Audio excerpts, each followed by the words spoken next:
Even after you have a first draft of your mission statement, plus a few practical steps to put it into application, there's still work to be done. Obstacles can get in the way. Forces of resistance can come up. Two challenges come up for almost everyone: fear and self-doubt. In Edgar Cayce's advice to hundreds of people who are trying to live a personal mission, fear is identified as the most crippling of all emotions, and the list of potential fears is daunting. Fear of failure, fear of success, fear of there not being enough, fear of being misunderstood. To combat these kinds of fears, and to keep them from becoming insurmountable obstacles along your life path, the most important things you can do are to develop a personal inner life, ways that you regularly connect with your inner resources, such as by meditation, prayer, and dream study, and to surround yourself with supportive friends who are also interested in fulfilling their potentials.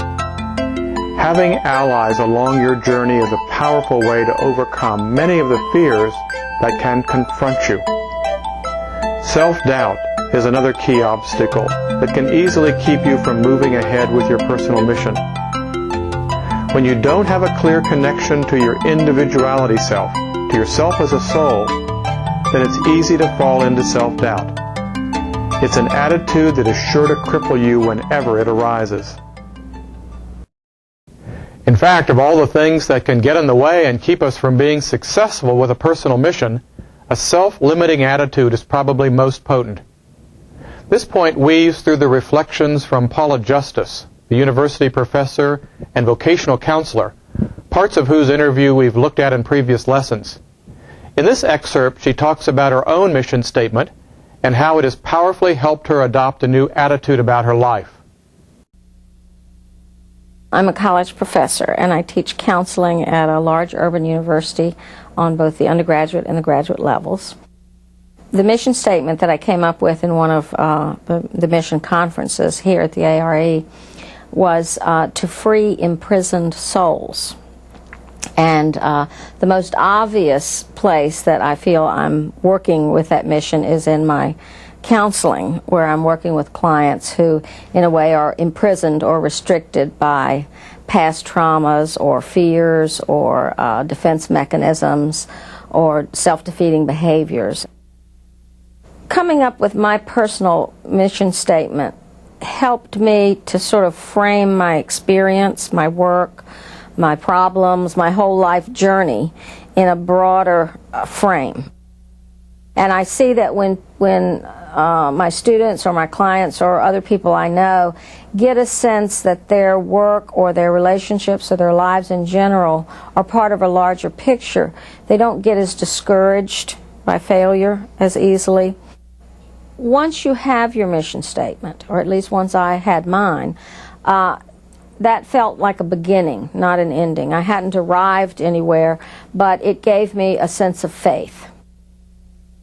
Your life doesn't so much change as you change. So there'll still be conflicts, there'll still be problems, there'll still be failures and roadblocks and obstacles.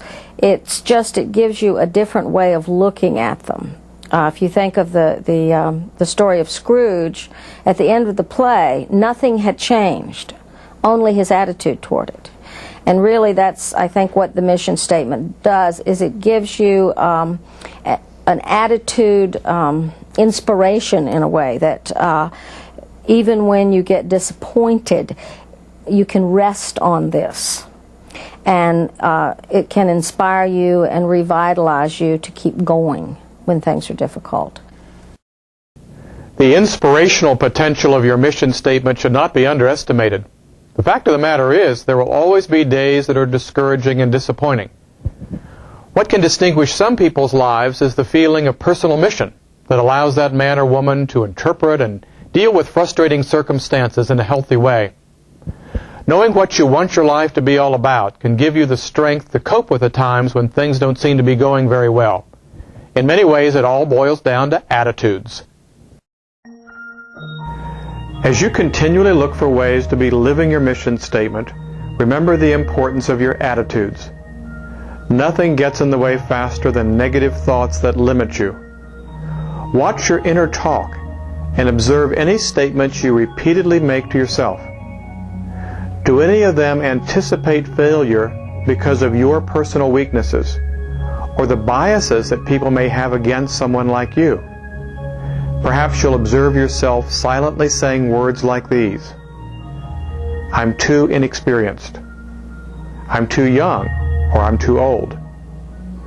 I'm a woman, and women never seem to get the opportunities I want. I'm from a racial minority. I haven't had a good enough education. The list of possible self-limiting statements is nearly endless. But you can imagine what happens. Like a hypnotic suggestion, these words begin to shape the way you see yourself and the world. To combat this, just remember that we are all handicapped, some more obviously than others. Some impairments are due to our own life conditions, physical disabilities, age, lack of education, or previous work experience. Other conditions are because of the shortcomings of the society in which we live, racial prejudice, gender discrimination.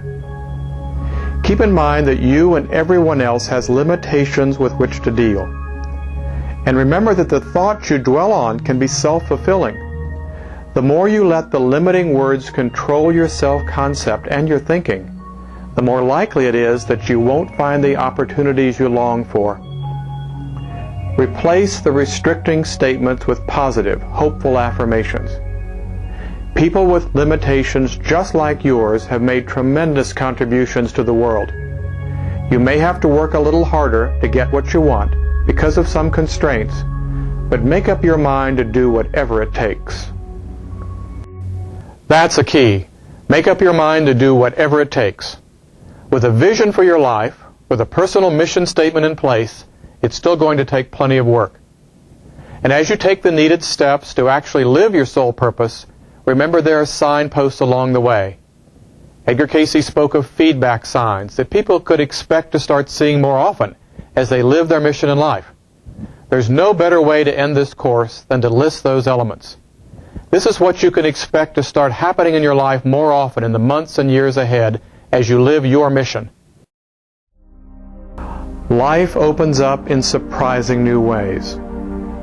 There's a sense of wonder and awe about how magnificent it is to be alive.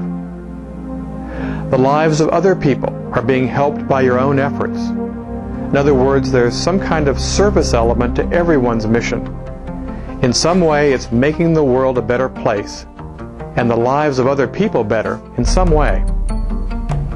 You feel the presence of God more often. Everyone experiences in a different way that connection with the Creator, with the Divine. But however it happens for you, Cayce suggests we're likely to start feeling it more often as we fulfill a mission. You see purposefulness in life all around you. As Cayce often said it, all of life is purposeful. And when you connect to and live your purpose, it results in your seeing how purposeful and purposefulness is unfolding all around you, also in the lives of others. Extra creative energy. As you live what you were born to do, there will be days when you experience extra vitality, an energy that's hard to explain in any rational or physical way. Right timing of resources. What you need comes to you with right timing. Knowledge, other key people, money, time, whatever is truly needed for your next step can flow into your life. Of course, there will still be times when you feel like something you need is not at hand. It certainly happened in Edgar Cayce's own life story. But when you step back and look at the big picture, you can see that even shortages play a purpose. And what is truly needed comes with its own right timing. And then finally, joy. This was the emotion that Cayce said would especially be found in the life of someone living his or her soul purpose. Of course, that doesn't mean that every waking hour of every day is going to be filled with joyful ecstasy. There will be some down days. But when you're living what you were really born to do, you'll start to notice far more often joy in your life. And the people around you are going to notice it too. So that concludes our course. Certainly any of the lessons in the course can be done a second time, and you may find that you want to keep working to refine your mission statement. Your application plan will also evolve as you feel ready to try new things. So congratulations on completing the course. I know it's taken some real commitment and energy to move through all these steps. But there's no more important adventure than the discovery of who you really are and what you're here in the world to be doing. And as a fitting ending, let's be reminded of the wisdom Edgar Cayce expressed when he said, "Each soul enters with a mission. We all have a mission to perform."